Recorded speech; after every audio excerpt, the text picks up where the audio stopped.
Right. So from there, I got into residential redevelopment in the Woodlands area. But the standard of contractors in Texas is very low because they don't even have to have licenses, being a Oh real estate yeah. guy, right? To be a contractor. Uh-huh. Right? So it's funny that the first word of that is con because that's exactly what I was dealing with. Some Exactly. con artists, right? Yep. And so once we got that kind of settled and I dealt with that and got their investors their money and their returns and things like that, and I looked at the profits, I was like, yeah, I'm not doing this. So I made a bold decision and I left Houston. I sold my house, Okay. right? I moved here to Dallas, well, Midlothian, Yeah. right? And imagine trying to explain that to your wife. I need a change. Something exciting is going to happen. I can feel it. You just got to trust me. We're going to sell the house. What? Right. I love this house. Our kids are growing up in this house. They have neighbors. We have stability. What is the Yeah. point? Like, what is the problem? Right. Right? So we convinced her to do that. And then I take her away from there and put her in a country town. Oh yeah. Right? Concrete silos is Yeah. your next door neighbor Yeah. and everything. Yeah. Right? Yeah. So we're in Midlothian. And I have no job. I have no understanding of what I'm going to do. And I'm just like, shit. I might have took this risk. God, I know I hear from you. Yeah. I'm just have faith, but I don't know what's happening. Well, here's the journey. This is how we get to where I'm at today. And what year is this now? This would be 2018. 18. Okay. 2018. That was the year that Karen and I moved to Texas. Yeah, about 2018, 2019, right in there. Right? And so You started Midlothian, Karen and I started Old East Dallas. So okay, yeah. so here we go. Shout out to Karen for trusting this man, right? You did good, girl. He's a winner. So we moved to Midlothian. My brother connects me with a guy that does ADT. Right? Okay, yeah. And so I'm like, I don't know if I want to do that. So I moved to another company named Power. That company was selling windows and roofs and things like that, right? Well, I got in there and I told them exactly what I wanted. They agreed, and then they got me in there, and it wasn't what I thought it was, so I stopped that. I went back to the ADT guy. He's like, I got something for you. And he was like, you like finance, right? I was like, yeah. I've studied it. I'm really into it. I do a lot of self-taught type of things because I don't want to be in a box. Right. I want to be able to read it for myself, understand it for myself, Yes. leverage it for myself. It's like I got a credit company.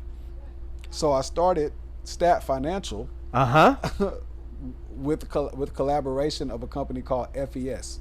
FES. Right? And FES was Financial Education Services. It was an MLM credit company. And they had, the letters and all of that type of stuff. So I built a team, started making some good money. In 2019, right before the pandemic hit, we went to Miami, Florida, me and my wife, to push the business through the NFL. Okay. Right? Yep. I met a lady named Bobby Montgomery who was trying to recruit my wife. At that point in time, my wife didn't want to do the insurance thing, or she couldn't do it because she was getting ready to get into something else. Okay. So they came after me.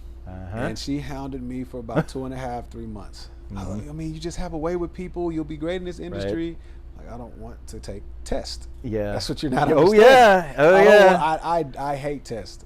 I hate them. I despise them. Yep. Right. And so she was like, I'm going to introduce you to my business partner. And if he can't convince you, then I'll leave you alone. And I'm still going to sign up with the credit services because my credit is terrible and I need it. I was like, all right, great. So I'm thinking CEO, somebody high in the business, multi-million-dollar earner, how it is. Yeah.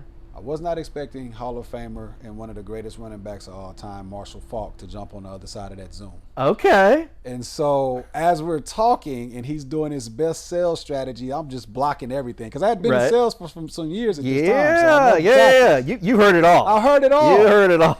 Man, this dude hits me with something so powerful, Ron. He says, listen, Tony, you want to help out your community. I said, absolutely. I think, we $1.6 trillion in consumerism. We have to be able to flip that. Right? Yeah. We have money. We're just not aiming it in the right direction. I said, okay. And I love that. And he looked me in my eyes, Ron. He said, how do you expect to do that with only one tool in the tool belt? This was me cussing him out in my mind. That's that face. Because I knew I had to go on that journey. Right. I thank God I listened. Yeah. And I thank God that they didn't give up. Because it's been the greatest journey that I could ever walk. Wow. Right? Yeah. I've learned so much through this industry, about other industries, as this being the financial foundational leverage piece where all wealth is started.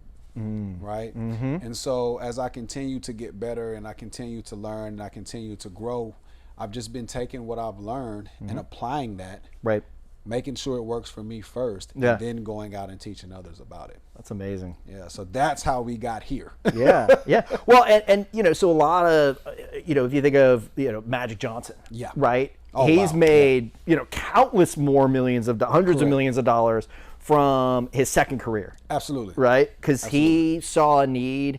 He invested in, you know, underprivileged communities and set up Starbucks and Magic Johnson theaters and Fud, like all those. Everything. Right? So, and that's what's exciting. And you know, I would say you certainly have a leg up when you're coming into the financial services industry based on your network. Right? But just, as you mentioned, right, it's getting past that initial, okay, we're going to talk about football and that's all exciting and you know, but now you got to get into the substance. Correct. Right? So there's the sizzle, right? But then there's also the substance.